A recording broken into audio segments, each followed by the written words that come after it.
right, so we are back. It's been a minute since we've had one of these episodes, but we're back with Sanders Family Approved. We've finally decided that we're going to do our top 10 attractions at Walt Disney World's Magic Kingdom. So we both sat down, we looked over the list, and we had our own ideas, and we didn't know what each other's top 10 was going to be until we sat down last night and finally looked over everything. But let's just go ahead and jump right into it. Drew, what is your number 10 attraction at the Magic Kingdom? The Barnstormer. Because it is the first roller coaster I've ever rode. That's a good one. It is also my number 10. And it's one of those rides that you can pretty much get on there in a pretty short wait. It's not one of the extremely longer waits. It's a fun little ride. And then I also have that little bit of nostalgia that goes with it too, because it is also the first roller coaster that I rode with you. Mm-hmm. So that's why it is my number 10. Let's go with number 9. Okay. What is your number 9, Drew? The Mad Hatter Tea Party, because when I ride it with my dad, he spins it real fast. And we get real dizzy. Yes. That's always a fun one. The kids are really giggling. Y'all have a good time with that. My number 9 is actually the Tomorrowland Transit Authority People Mover. Usually isn't one of those rides that people really think about when they go to top 10s or anything like that. But it kind of goes towards my character and the things that I like to do. I kind of get to sit around and be a little lazy. And at the same time, I get to people watch. It's the way that it rides you all around. And there's a neat little fun fact that goes along with the People Mover as well. If there's ever a time that you happen to be on the People Mover, when Space Mountain goes down, they'll turn the lights on while they're working on it, so you can actually ride through Space Mountain with the lights on, see what the track looks like, and wonder how you're still alive. So now we're on number 8. My number 8 is Peter Pan, because it looks like you are in the sky in one part of it. That's a good one. My number 8 is actually the Haunted Mansion. Welcome, foolish mortals, hitchhiking ghosts, stretching room, all kinds of fun stuff. I'm really curious to see what it's going to look like in the new way that things are going with Disney and social distancing and everything. Because I don't know if you're going to be able to spend as much time inside of that stretching room and get the full effect going into it, but we'll figure it out soon enough. All right, on to number 7. Number 7 for me is one of those attractions that probably doesn't pop up on a lot of people's list as well. I really enjoy it because you get to go into the air conditioning for a little bit. It's got fun, quippy songs. And you can also get a Dole Whip right around the corner, take it into the tiki room, and listen to the singing birds. What's your number 7, Drew? My number 7 is the Seven Dwarfs Mine Train, because it is from one of my favorite movies, and it goes really fast. All right, on to number 6. Why don't you give us your number 6 while you're at it, Drew? Okay. My number 6 is the Tiki Room, because I like all the singing birds. Do you like eating my Dole Whip while you're in there too? All right. Here's number 6. All right. My number 6 is actually Splash Mountain. This is one of those rides that's about to get re-imaged, and I kind of look forward to seeing how they're going to do it. They've talked about it's going to turn into an extension of where the Princess and the Frog and the story of Tiana and Naveen, like it's the next portion of it. So I'm really curious to how they're going to do that and bring that whole storyline together. But Drew gets really mad at me whenever we ride with people that have never ridden it before. There's multiple drops, but it's not the one big drop. And Drew gets mad because every little drop, I'll throw my hands up. And she always makes me put them down. All right.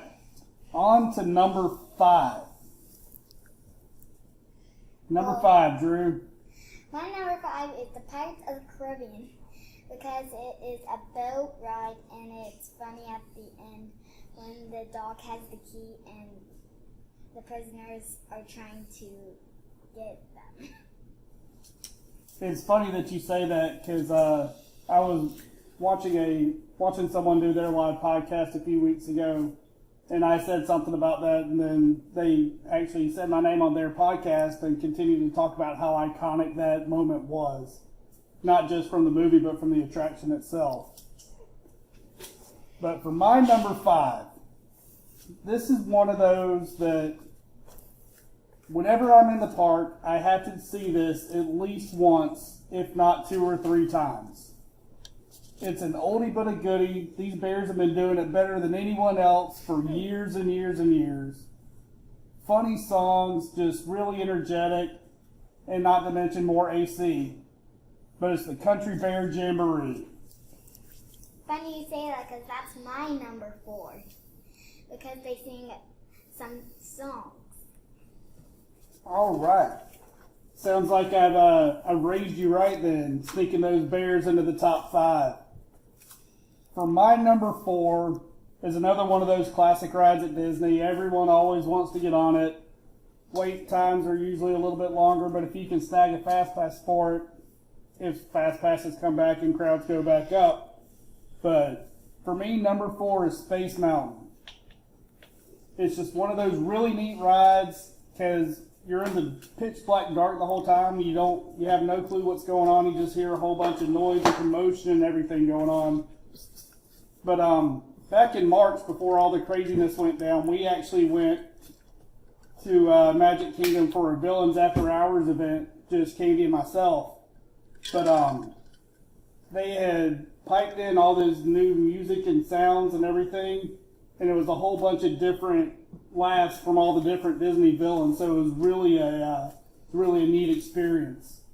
So if that's one of those things that ever comes back and we go back to normal and you get a chance, I highly recommend doing one of those Villains After Hours events. So what is your number 3, Drew? My number 3 is the Big Thunder Mountain because I like to do it at night and it has big hills. That is definitely another good ride.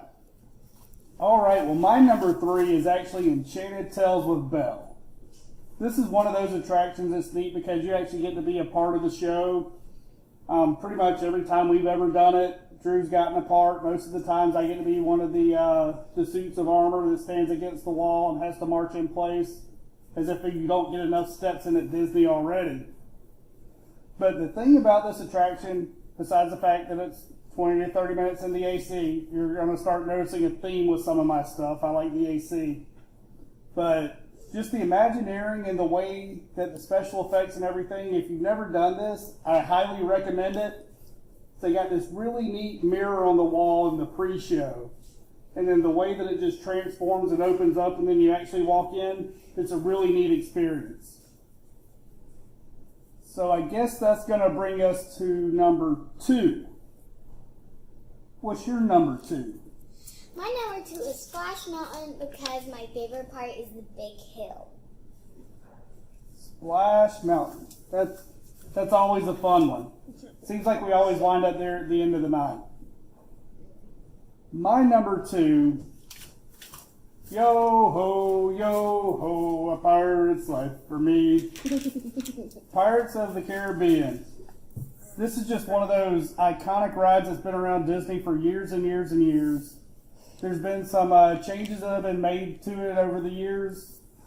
Oddly enough, what you may not know is that this was actually a ride before it was ever a movie. And so once they made the movie, probably about 15 years ago I think it was when the Jack Sparrow was actually put into the ride itself. And there are multiple spots where you get to see Jack throughout the attraction as well. Also, an indoor boat ride, air conditioning, good things. And if you're scared of loud noises, there's one that's hidden in there. Be ready for it. That's also when they take your picture. So, we made it all the way to number 1, the Big Kahuna. The one that's better than any other ride, in your opinion. What do you got for us, Drew? Space Mountain, because it is dark and it has big curves. All right. We were pretty close together on that one. I think mine was on number 4. But my number 1 is the wildest ride in the wilderness. Big Thunder Mountain Railroad. This is probably actually the longest running coaster once you get inside of Magic Kingdom. So, like, as far as the duration of the ride, it's your best bang for the buck. And like Drew said earlier, she really enjoys riding it at night. I enjoy riding it at night too, because if you get it timed just right, you can watch the fireworks while you're on the ride. And that's a lot of fun. Thanks for watching Sanders Family Approved. We'll see you next time.